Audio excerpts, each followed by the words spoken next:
Ito ang GMA Regional TV News.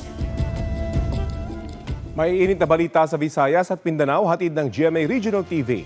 Nasunog ang isang talyer sa Barangay Balabago sa Iloilo City. Sarah, may casualties ba? Rafi, isa ang patay sa sunog na nagsimula bandang alas 2:30 madaling araw kahapon. Kwento ng tatay ng 25 anyos na nasawing lalaki. Natutulog noon ang anak sa kanyang silid. Sinubukan daw niyang iligtas ang anak pero bumigay ang bubong ng kwarto kung nasaan ang anak. Ayon sa Bureau of Fire Protection, posibleng nagising na ang lalaki nang mangyari ang sunog dahil natagpuan ang kanyang katawan malayo sa kanyang higaan.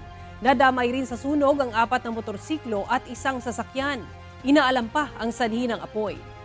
Mahigit 100 bahay naman ang nasunog sa Barangay Diki sa Isabela, Basilan. Mabilis kumalat ang apoy dahil gawa sa light material sa mga bahay roon. Naapula ito matapos ang mahigit 1 oras. Tinatayang mahigit ₱250,000 ang pinsala ng sunog. Nananatili sa evacuation centers ang mga nasunugan. Base sa inisyal na investigasyon, may nagsusunog umano ng basura sa lugar bago ang paglaki ng apoy.